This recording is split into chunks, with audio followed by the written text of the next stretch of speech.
Okay.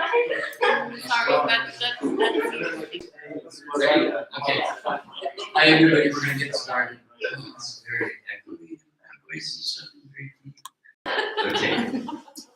Hi, everyone. Welcome to our second to last visitor for the semester, Sam Cohen. It's a particular pleasure to have Sam here because Sam is in alum, and it's just so nice to see someone you've worked with and you know so well succeed so brilliantly. So, Sarahland, which Sam's going to read from, hardcover paperback, came out last year. Got a lot of terrific reviews. It's a book of short stories, which I was thinking about also function in some kind of interconnected way. Each story is very different. Some are first person, third person, second person, more essay-like, many different Sarahs. There's a kind of, there's, Sarah Paulson and Sarah Schulman and Sarah Jessica Parker and Sarah Michelle Gellar and really centrally the biblical Sarah. And all of the stories are both very funny and kind of brainy. There's a lot of sort of, let's maybe say, equal parts Judith Butler and Erica John. And it goes to a point at the end that I would call post-human, because it becomes about not just escaping gender, but escaping the circumstances of being a subject and a human. Some of the things, so Sam's going to read a selection from a few different stories. Some of the things you might notice are things you'll recognize, like Joan Riviere's Femininity as Masquerade essay and Judith Butler's gender kind of theories about gender performance, but also, which I've done with some of you, Jose Munoz's kind of thinking about a queerness that is not here, a queer futurity, a kind of imminence, a thing to which we are still arriving. And that to me becomes the kind of most remarkable part of this book. So with that simple introduction, I welcome Sam Cohen. Give her a big hand.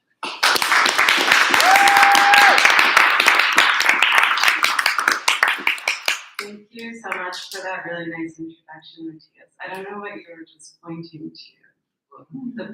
The book. Yeah. Right here. Okay. Thank you all also for coming out for this.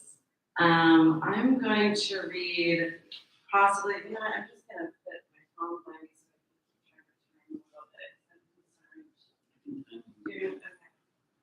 I'm concerned that I'm going to go over. Okay. I'm going to read just parts of a few different stories, and then I'll read that post-human story in full because it's very short. But I'm going to read from the beginning of the first story, which is the title story, Sarahland. You've read the story, but there's no forest here, no wolf. No subterfuge is necessary. The boys are everywhere, out in the open, an infestation. Like cockroaches, they're most visible at night. We stiletto them in the bellies and elbow them aside to clear a path down the hallway.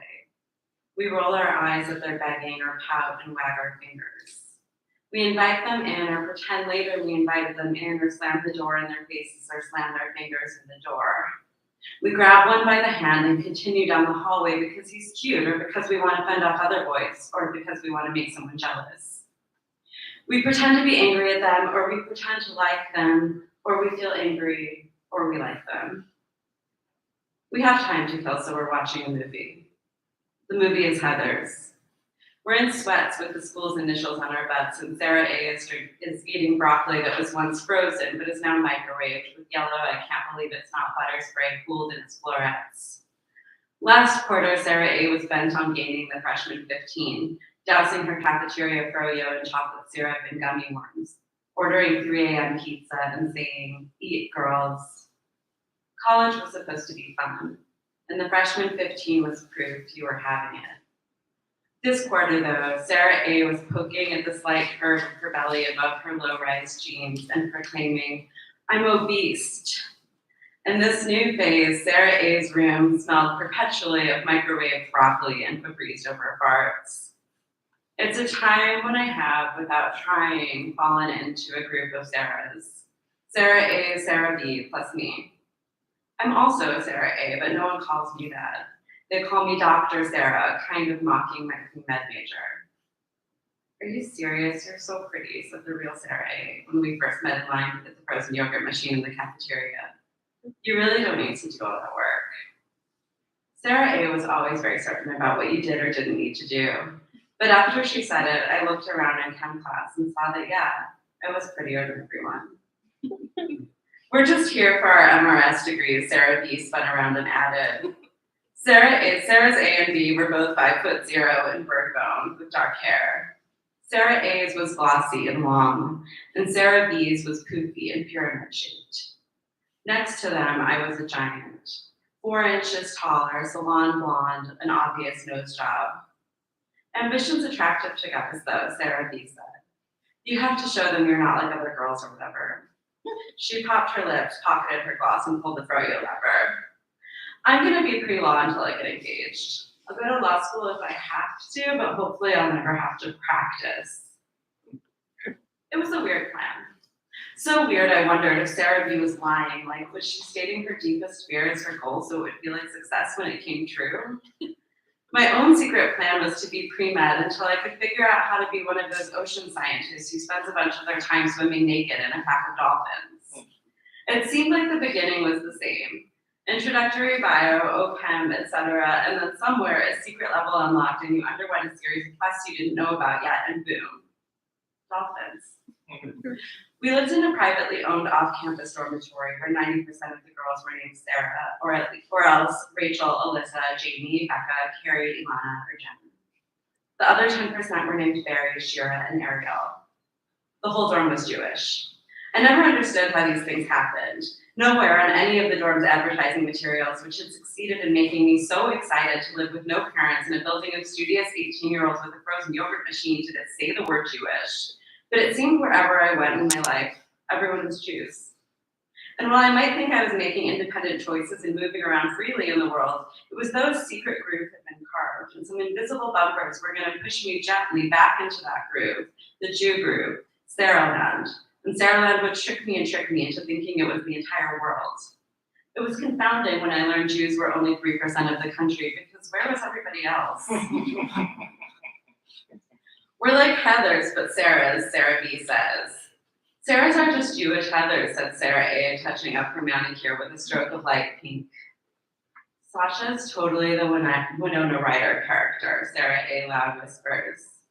Sasha's phone rings a few minutes later and she springs out of bed and cups her hand over the mouth part as she sidles into the bathroom. Sasha is Sarah A's roommate. She wears black leggings and tank tops, and when we're there at 10 p.m. flat ironing and measuring shots of vodka into our cranberry juice, or back in the room at 3 a.m. holding each other's hair back for puking and or eating baked city pizza, Sasha's locked in the bathroom, on the phone with her boyfriend who goes to some other school in some other state. Her eyes are always puffy around the bottom, but she's skinny with naturally straight black hair, and she doesn't seem to give a shit about us or what happens during our nights out, and this makes her glamorous. I'm stuck in a horde of Sarahs, but Sasha's on her own, crying alone in the bathroom or smoking alone in the dormitory's front stoop like someone's divorced mom. I want to be Winona Ryder, I say. You're so weird, Dr. Sarah, says Sarah B. The Heathers are who is cool in this movie, says Sarah A. Winona Ryder's demented. She's friends with the fat girl in the end. It isn't the right way to even watch the movie, I was pretty sure. You're supposed to want to be Winona Ryder, attached to a cool boy in a leather jacket who shoots up princesses and jocks and thereby shoots up culture itself. There seem to be only two options in Heather's and probably everywhere. Either you're attached to a group of girls and obsessed with diets and clothes, or you're attached to a boy and obsessed with freedom and killing people. Sasha seems to be breaking the rule. She's attached to a boy, I guess, but he's an absent boy, a phone boy.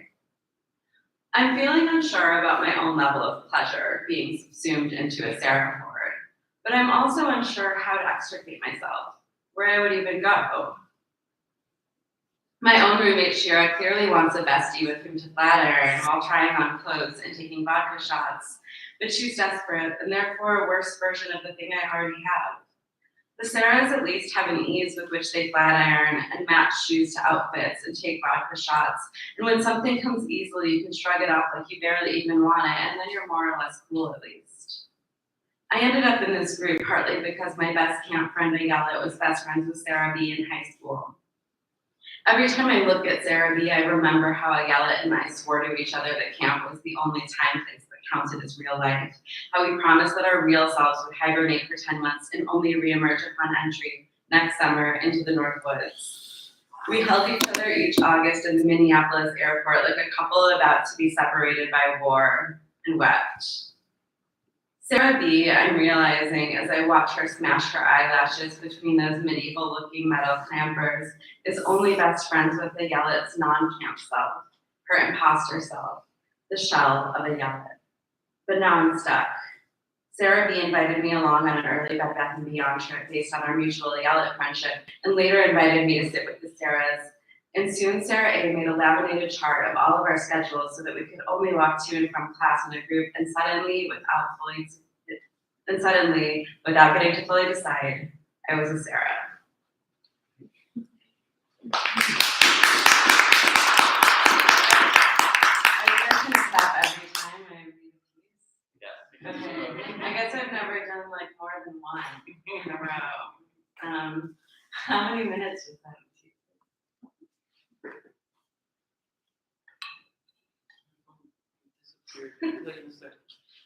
7 minutes. Okay. All right. I'll read. This one I can't figure out really where to start, but it's a Sarah who's leaving college. She's leaving somewhere. I'm just gonna start here. Way back before, maybe I just need to start at the beginning and not go this far. We'll see. Maybe I'll skip parts. Sarah dressed for the appointment in a blue polka dot dress with stiff puff sleeves and a pointed collar.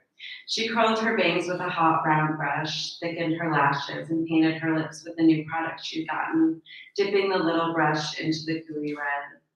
It took her nearly a quarter of an hour to create a convincing lip shape, even when she tried to stay within the carbon-made lines of her own. The line between lip skin and plain skin, she discovered painting, is less clear than you think. Sarah put on white socks and lace-up leather Oxfords. When she looked at her reflection in the mirror, she saw someone who wasn't herself. Who she saw was a girl in a story. Okay, now I'm going to skip forward a little bit. Way before Sarah read all the paint stripping books, she read a book where someone wrote that it was like America had been tilted, and everything that wasn't tightly screwed down had slid to Los Angeles. Sarah's old friends at her state university were deeply weirded out by Sarah's sudden transformation and new English friends. They whispered about Sarah and gave her weird looks, and some of them told her that it seemed like she needed help. Sarah felt partly reborn via the books and her English friends, but she also felt like she couldn't be fully reborn in the Fendi shaded gaze of the girl she used to be friends with. These friends' responses to Sarah's partial rebirth unscrewed Sarah. Loose, Sarah slid down an invisible chute all the way to a studio apartment in a building in Hollywood with 7 feral cats living on the doorstep and small piles of human shit thronging the side entrance. Scientologists in their polos stood on the surrounding corners looking vacant and cloned.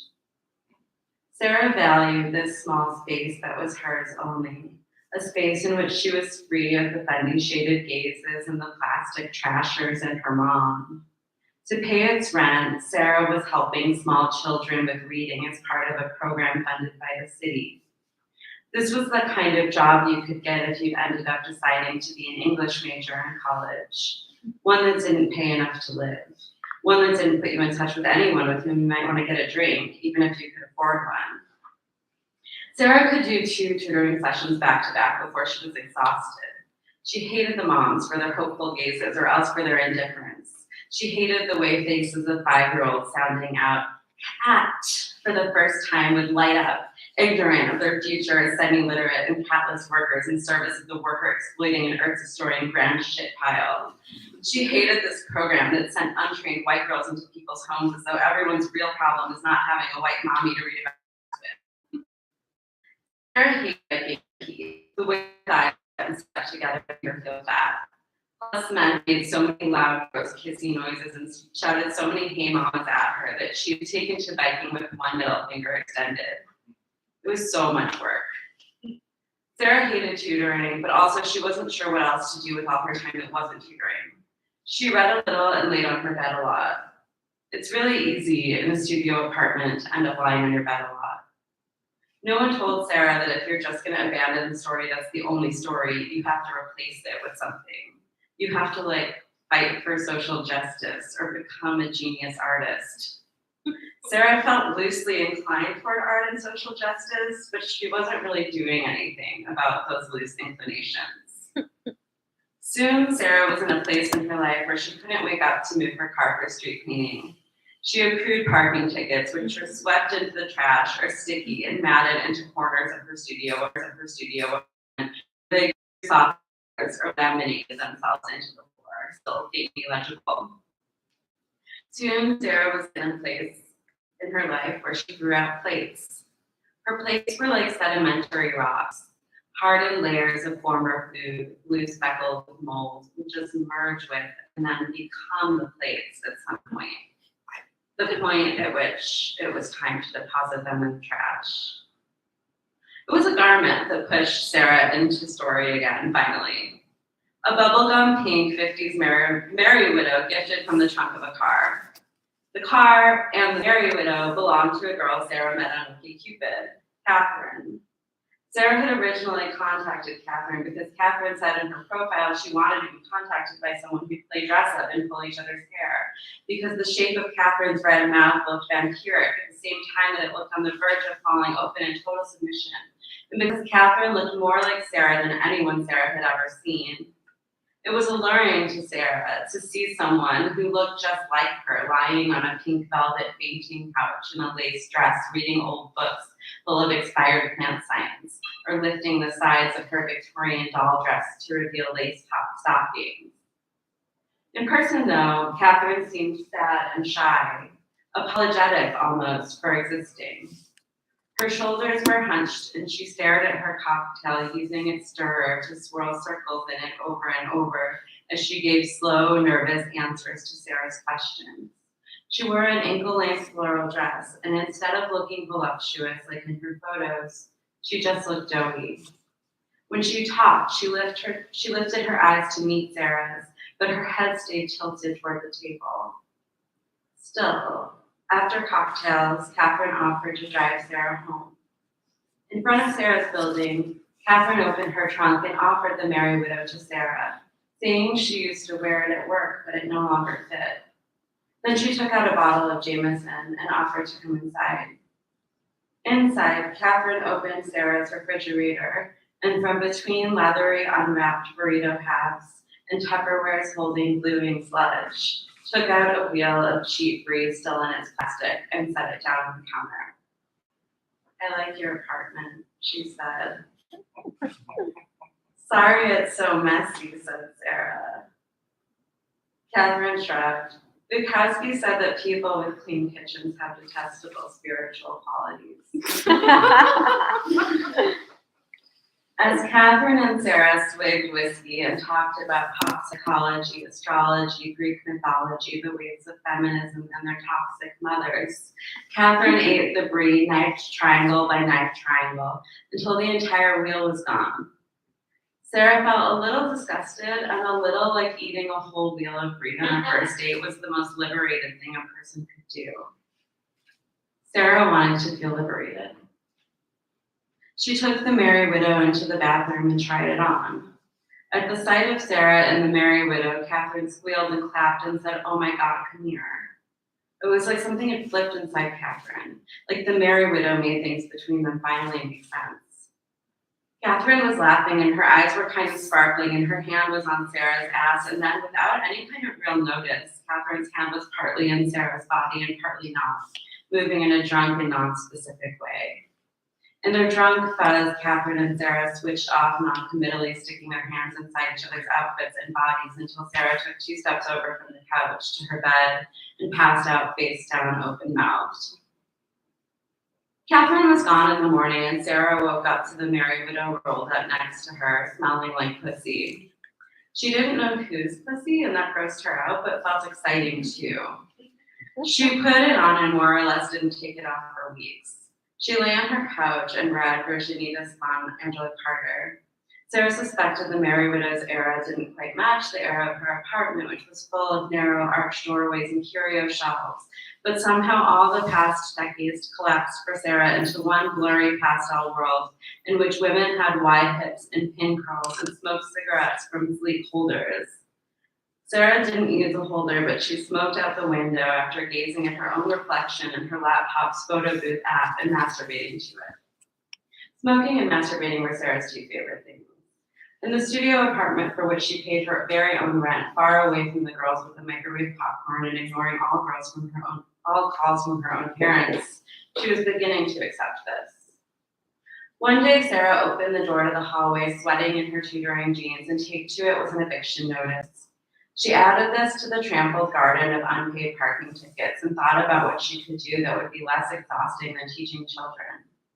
Sarah had been fired from every job that required her to work for more than a couple of hours in a row. Barista, waitress, administrative assistant. She cried each time being fired because she hated rejection and felt she was really trying.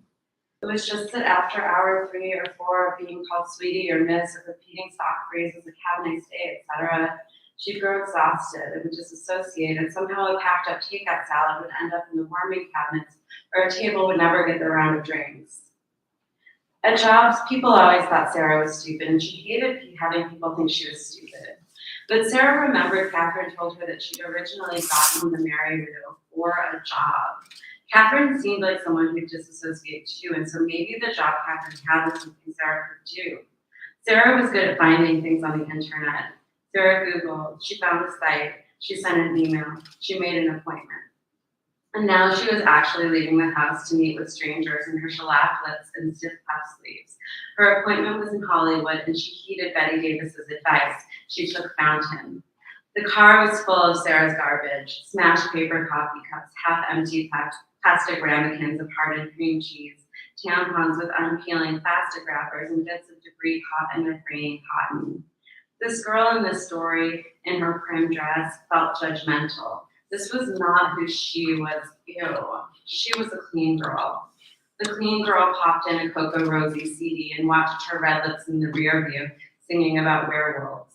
She gazed out the window and watched the black outlines of palm trees and glowing letters of fast food shops and furniture stores as they whisked by in the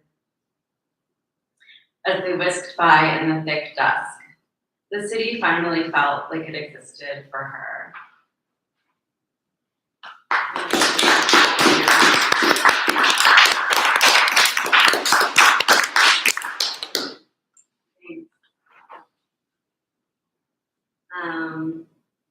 I'm going to read from another one. These are all excerpts, it's probably clear, called Becoming Trees. And I think all that you have to know about it is that this older lesbian couple is becoming trees. They've been working on it. We built a tall fence behind the house so that the neighbors would be protected from the knowledge we were out back, becoming trees. Jan built a separate walkway so that our visitors wouldn't bother Oscar. We emailed our friends and our families. We're becoming trees, we said. Feel free to visit us by entering the side gate and walking down the path into our newly gated backyard. Please do not disrupt the tenants. We added this last because we did not want Oscar having to manage the feelings of our angry sisters and weeping mothers. If he wanted to go outside and show and tell us, that could be his choice. Our mothers did weep and said we had a death wish, and our sisters did yell and call us selfish. How are we going to be strong role models to our little nieces if we were covered in bark when shouted? Weren't we aware of all the fighting we'd done so that women might have a voice, and now we were going to give up our mouths, shouted another. Like Hello Kitty, yelled a third. They weren't that happy when we were using our mouths, said Jan. It was so true. We'd heard about our selfishness and death wishes and overall idiocy from our families, but we were a little surprised when our friends also felt betrayed.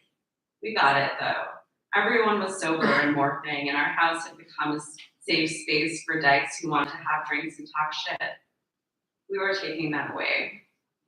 This morning, after we sent the email, our friend Alana appeared at our door. Jan was at work, so it was just me, but Alana was mostly my friend anyhow. You guys really don't need to do this, she said. It was the same thing I remembered her saying to Oscar. That was the thing about Alana. She wasn't very inquisitive. She thought she knew all the ways people's parental relationships and socioeconomic backgrounds and feelings mixed with their current situation in order to make them do exactly the thing they were doing now. Another thing about Alana, though, is she always showed up. I'd seen a meme post recently, probably by someone's mother, that said the only people you should befriend are the ones whose eyes light up when you talk about your dreams. Something like that. I'd enjoyed the meme, but I also thought it was good to keep people like Alana around too. People who wanted you to stay just as you were, who accepted your annoying tics and shortcomings. Plus, it's hard when becoming the next version of yourself means leaving behind ways and rituals of the people you've been growing with. I could understand that. I know I don't need to do this, I told Alana. I just don't feel like I have anything else I want to do as a human, I said. And look, I'm sick of the cancerous human spread. It wasn't exactly true, but with people like Alana, you had to sound surer than you were. They'd see the little gaps of uncertainty and jam their claws in there and twist your brain in the direction they wanted it to be thinking. Oh my God, is this a suicide, Alana asked? No, I mean, I just can't stop thinking about how underground is where the actual real life is. I mean, at least in the places where no one's sterilizing the soil for pesticide-free corn and doing that rapey fracking shit. Oh, God, Alana said, you're gonna be a tree and you still have to worry about white cis male violence. I laughed. You'll visit me, I said.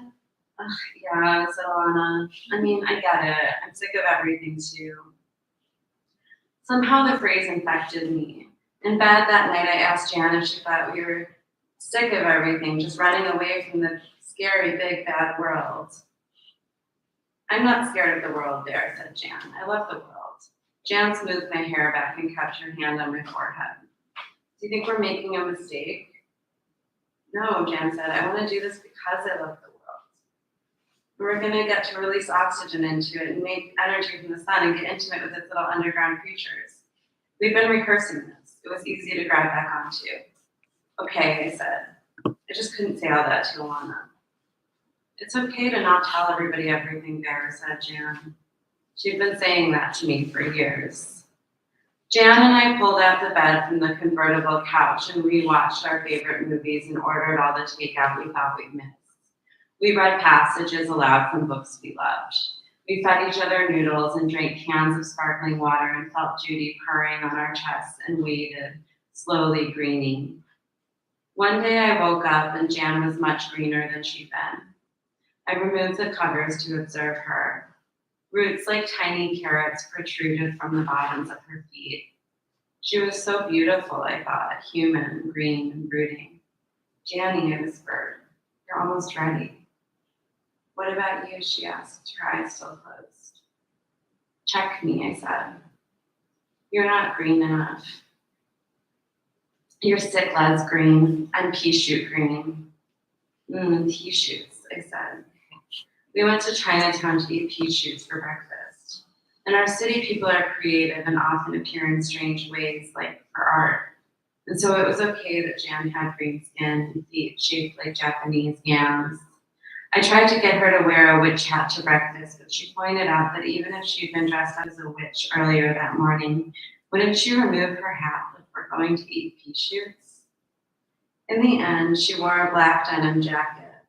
We cuddled in a corner booth, two greenish dykes lifting chopsticks full of greasy leaves to each other's mouths. What if it's our last chance to eat noodles? Jan asked. And so we ordered noodles too, which arrived in a dry yellow nest over which we poured a little gravy at a time in order to eat them part crispy, part soft, our favorite way. We were full and tired, and our plates were still heaping with food. Jan poked at my mouth with chopsticks full of pea shoots. You need more chlorophyll, she insisted. And since I didn't know how much longer I'd be eating food like this, I opened my mouth for Jan's chopsticks again and again. My nubby carrot roots grew. Bulbous and each with witch hairs, they made it difficult to watch. Jan was truly pea-colored now, with roots long as wands. Jan woke up increasingly more tired, and I helped her out into the sunshine, where she'd breathe deep and smile. Some of Jan's hair had turned into leaves, and she'd sit there in the garden sometimes with her eyes closed and sometimes gazing at me. We were speaking less, though it was unclear whether we were losing our capacity for speech or just our desire to speak, and whether those things were even different after all. Still, I worried. I didn't know how fast it would go from here. I texted Oscar and said I thought it was time for him to move in. He showed up that evening with a bag of clothes and stayed in our guest room. We began sitting in the garden for most of the day. I sometimes foraged from the garden, shoving leaves into my mouth or sucking on a fallen kumquat. But Jan was making most of her own food, smiling spread eagle in the dirt as her chloroplast easily converted sun to sugar. When I stood in the dirt on my bolt feet, I felt a feeling I'd never felt before, a crunchy surge that went from my roots to the crown of my head and out like a beam. Later on our sofa bed, I asked Jan, do you feel turned on, like by the ground? I don't know if that's the right word for it, Jan said, but maybe literally turned on, like activated. Maybe these are plant feelings, I said. They're plant feelings, echoed Jan. She started snoring. Judy purred. One day I woke up and it didn't feel like waking up. I felt different than an awake human. I felt, I guessed, like a tree. Janny, I said, today's the day. Today's the day, Jan repeated. The repetition was like a spell, making it official. When Oscar came into the living room, we told him, today's the day. Our roots had grown too long and abundant to walk with. We no longer had anything that could be properly called heels or balls of our feet. Oscar brought a wheelbarrow to the side of our sofa bed. We rolled into the barrow one after the other and clutched each other face to face in fetal. Oscar pushed us to the garden, deposited us into our plot. Out back in our new gated area, Jan and I felt energized. We lay down and dug our fingers and then our palms into each other, our bodies writhing against the dirt. We pulled our hands out and plunged them, our 5 fingertips pressed together like little spades into the soil, our slimy hands pushing into the hard clay earth and breaking it open. It was difficult to make the first crack into the clay, but as we drilled our fists down, the earth loosened. We let out little gasps of wonder and relief, and soon our arms were buried up past the elbows, and we moaned. We swirled our sticky hands around in bags of tree fertilizer and pushed our fists into the earth again. I massaged the earth with one hand while pushing the other into Jan's body, and I could feel both the will and surrender of each of the 3 of us, Jan, me, the earth. We were each pushing, each opening, taking more than we thought we could, but relenting more too.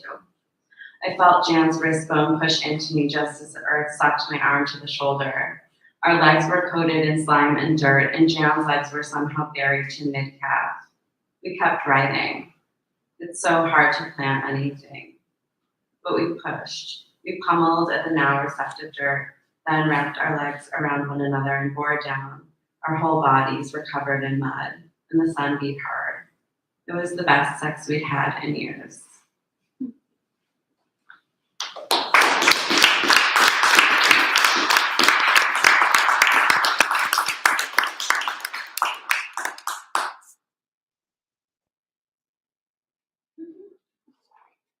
Okay, all right, I'll read it really fast, really short.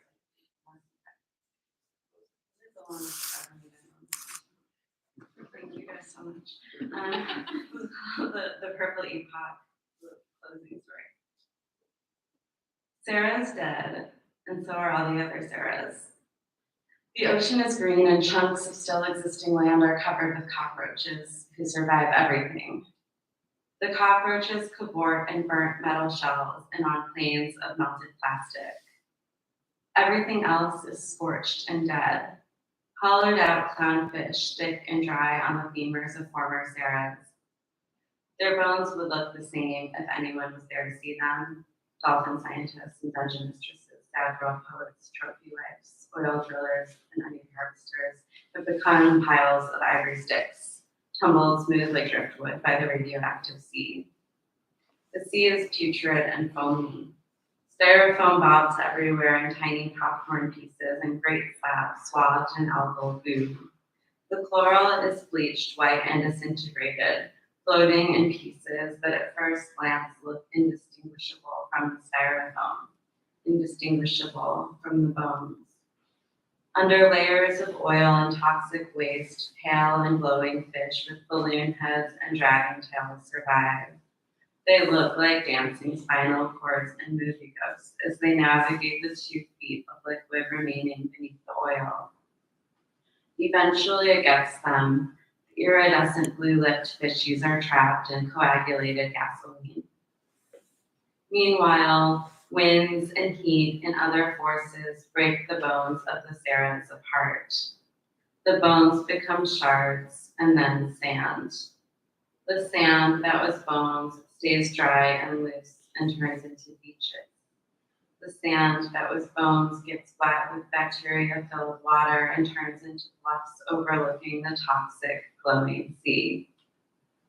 The earth enters a purple epoch. The sea is purple and covers almost everything. New bacteria take reign during the purple epoch.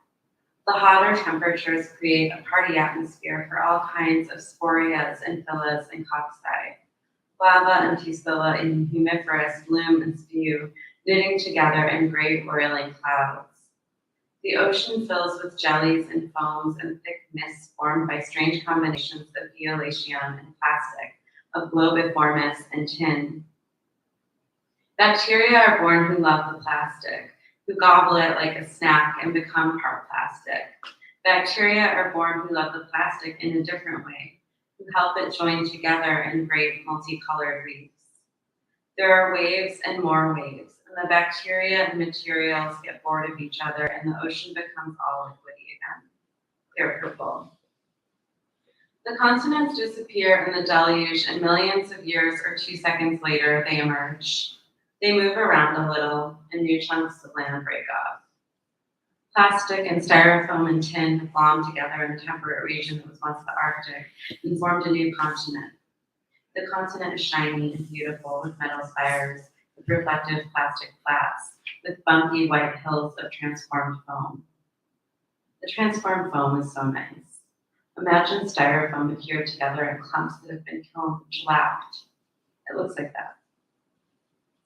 Bacteria smush their genes around and make bigger bacteria, and then slimy ocean swimmers, and then tentacled ones, and then rooted green and purple streamer-like ones. The swimmers get bigger and leggier. They develop better vision and more elaborate ways of loving each other. They rub up and combine in ways that eventually lead to underwater breathing and easily manipulable finger-like extensions. They climb out of the sea onto the continent of foam spires and plastic slides and multi-textured mountains. They've been created in this world, and so this world feels exactly right. The radioactive air feels perfect. Their already reptilian skins thrive, getting the vitamins they crave when they lie chest up directly under the missing ozone. Because they've come from the sea, the creatures are good at controlling their breathing. And so they can make very specific sounds. And after a couple million years, the specific sounds come to mean things. The creatures find bones and put them together. They do this accurately to make erect humans and whales, and they do it inaccurately and put a dolphin head on a human body. They make an accidental centaur. From these misassembled bones, new mythologies emerge of what the world was before. The creatures get names. No one is ever named Sarah again, but one day a creature is called something like Sawa. Sawa walks on the talon ends of its six-jointed legs through a white tunnel made of former plastics and foams. The tunnel just feels organic, calming. In an iridescent crack in the rock, Sawa sees a perfectly preserved glass prism, the kind that used to hang in pithy apartments, reflecting rainbows all over the tunnel. It feels full of praise and love for something that doesn't even have a name. Sawa sees a tiny square rainbow on the rough lavender gray skin of one of its legs and feels a surge of connection to something from another world, something that feels far in the future or the past. It watches the rainbow expand on the shining white wall in front of it and feels so grounded, so alive, so home.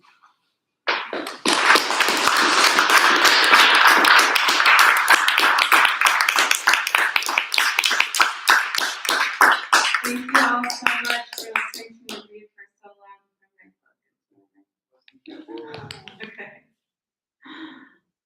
Questions? Can I ask which Sarah story did you write first? And then also, when did you realize that Sarah was going to be something that held the book together? Yeah, that's a great question. So the Sarah story I wrote first was actually, there's a story, it's like the second to the last one before the Purple Leaf-Hop called All the Teenage Sarahs, that kind of moves through, what is it called, the hero's journey, where like she keeps failing at every step of the hero's journey. And I wrote that story because Nikki Darling, who went to the MFA program here with me and is still my dear friend, but several years ago called me and was like, Sandy, we're doing it four horse girls of the apocalypse. And I was like, what is that? And she's like, I don't know. But like this person's gonna write one, this person's gonna write one, you're gonna write one, and your character is named Sarah and she's 12. And I was like, what's a horse girl? Like I don't know. I grew up in a Jewish suburb, we didn't have those. And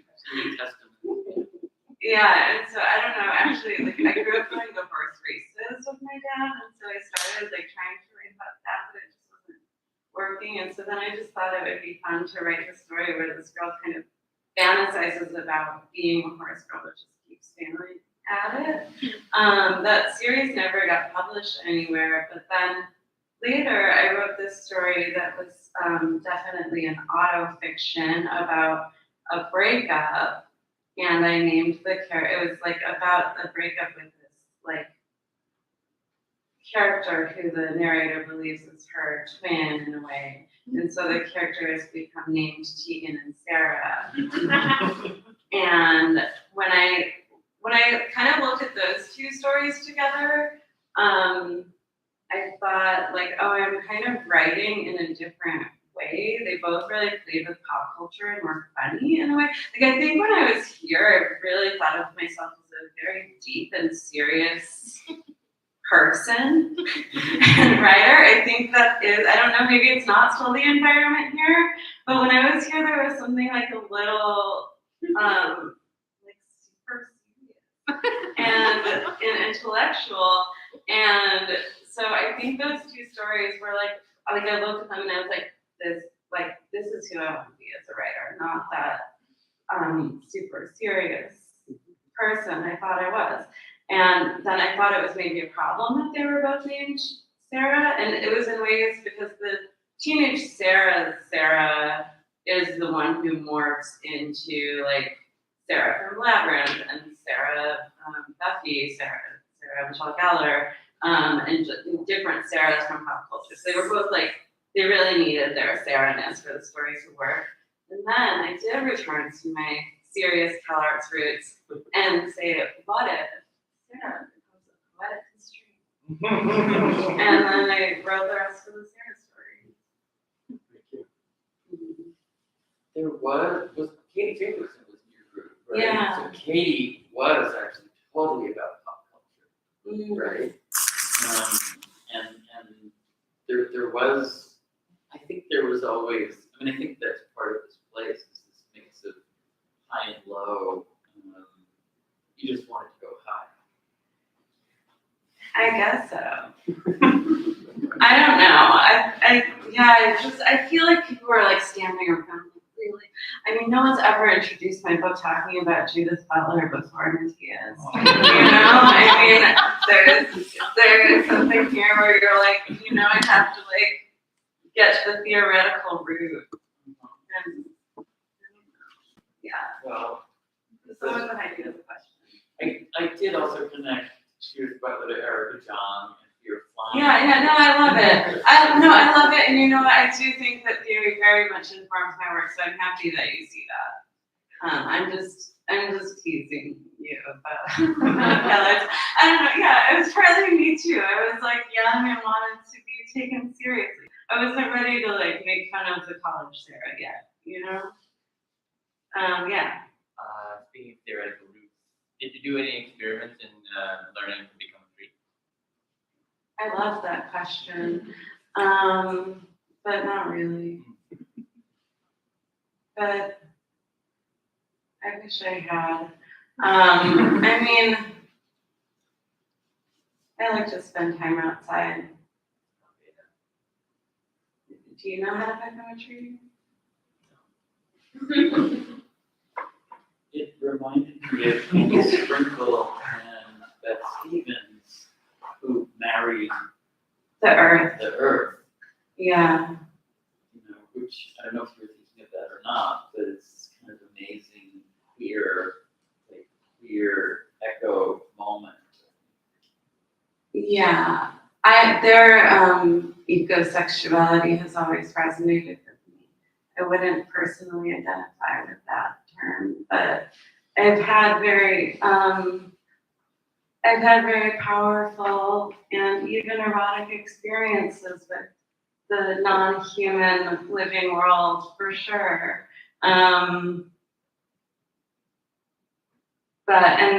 You know, I lived in LA for a long time and done a lot of like movement and visualization stuff that I'm sure seeps into everything. I just don't think I did conscious sort of like, I'm going to stand out here and try to be a tree. Yeah. First of all, I really loved what you read. I haven't read your book yet, but I'm going to go out and buy it immediately. I have some here for sale. Cool. Yeah, I thought it was wonderful. And what I got from it, though, was that you captured, there's this kind of nihilism in people around our age that's almost, it's appropriate to not have it would make you almost insane considering the world we live in, but then nobody's giving up. And so even if the world we exist in is irredeemable, there's going to be something after. And I really got that from everything you were reading, especially the part about the tree and then the final piece, this idea that something will come after and that it's worth sticking around for in one state or another. And I was just wondering if that, my reading of it was sort of had any resonance with what you felt when you were writing. I mean, of course, I loved hearing that. I don't know what I felt when I was reading, but I don't need to be dismissive of that, just that I don't know. Do you guys remember writing some people do and some people do not. It's like, yeah, I feel like I don't. I feel like I go back and look at things that I wrote, and it's like, you wrote that a lot of the time. And I can never really remember what it was like, but it does, what you said really resonates and just feels nice to hear because like that's a really nice thing to be able to offer. Like I think it describes kind of how I am as a person, and it feels nice to be able to offer that, like a kind of hope for some possible future that's still grounded in reality. And it's hard to get there, but and I mean, I think like one way that I read the book or think of the book is that each Sarah is kind of the same Sarah, but like everything has ended and she's been shot into some other story, into some other place. And I don't know, I feel like I kind of take that from Kate Bornstein's, like I think constantly about Kate Bornstein's book, The Alternatives to Killing Yourself one. Have you guys read that? 101. You ever read that one to you? I feel like all the queers of my generation read that book, but it's like 101 alternatives to suicide for teens, freaks, and other outlaws. And I think the central idea of it is that you don't have to fully kill yourself. You can like kill almost everything and still stay alive and just become something else. And I think that idea is really present in this.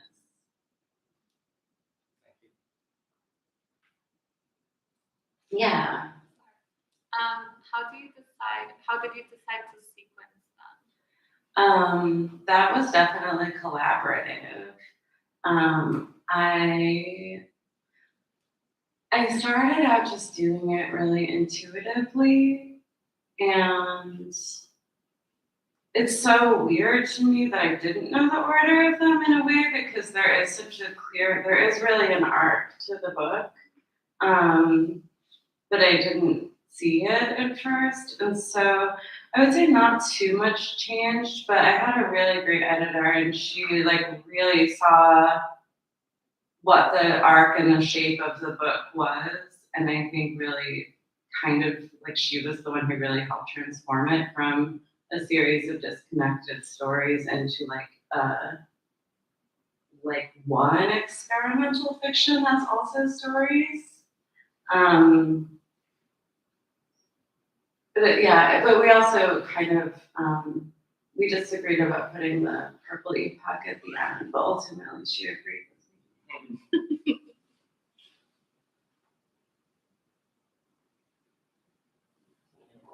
What was it like saying goodbye to Sarah? Saying goodbye to Sarah.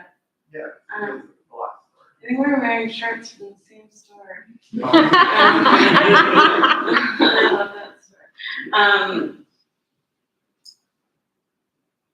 Like I don't know if I feel like I even have. Can you say the question in another way?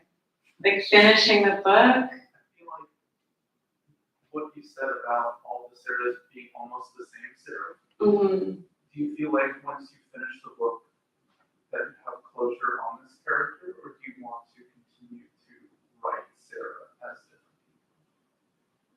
I mean, I like that question. I think for now I feel done with the Sarahs.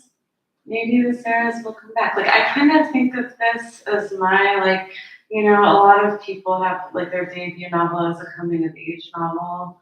And I feel like this was my coming of age novel, but it had to happen in stories with like hard breaks and a lot of like weird formal stuff happening. And it couldn't just be this. I mean, this is my CalArts training, which he is so proud. It couldn't just be this like single linear narrative of you know, coming of age and now I'm an adult, but it's like this, like now I'm with this person and I'm this person, now I'm a tree, now I'm like sliding down a chute to LA. I don't know. And and yeah, these parts are like completely disconnected from each other, which is, I don't know how I feel like I experienced my young life, especially. But I think I've moved on for now. I mean, the thing about finishing a book is you finish it like 20 times. Like by the time that it's like really, by the time it's really being put out, it's like you finished it to like send out to agents. You finished it to then set out to editors. You finished it in response to your editor's edits, and then you do that like 3 more times. And you know, it's nice to, I think, at the end be like, it's done. And I think I'm also not one of those people who's like, it has to be perfect. You know, again, it's like did what it's supposed to do.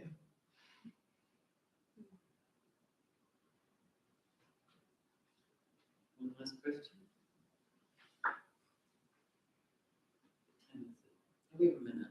So I want to ask about fragmentation, because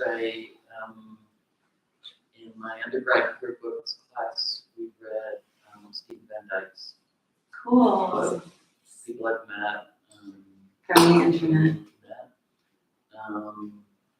And also thinking about Katie Jacobson, right? Your whole cohort, in a way. One of the things that we've talked a lot about this semester in the undergraduate queer books class is queer narrative, right? Mm-hmm. And is there something about queer narrative that works much better with fragmentation? You kind of answered this already, but what's the power of the fragment in a queer narrative versus the power of like the closure in a tight arc?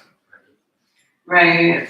Well, I did start to answer that, but I can say more, which is that, I mean, the straight life, I guess, is a pretty clean arc. There's like a clear life cycle. Not that people don't have all kinds of disruptions and difficulties and swerves, but there's like a life cycle with marks to hit that are like, you know, college, graduation, job, marriage, engagement, marriage, babies, you know, we go on vacation, I don't know. But I think living a queer life, like you can do that, especially now, right? But living a queer life, it's like the world you're in, depending where you are.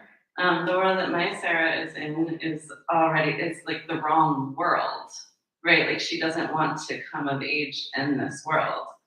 And I remember asking you, Matthias, when I was young and bushy tailed, like I was like, but what if you're just different than everyone else? You're like, then you go somewhere else.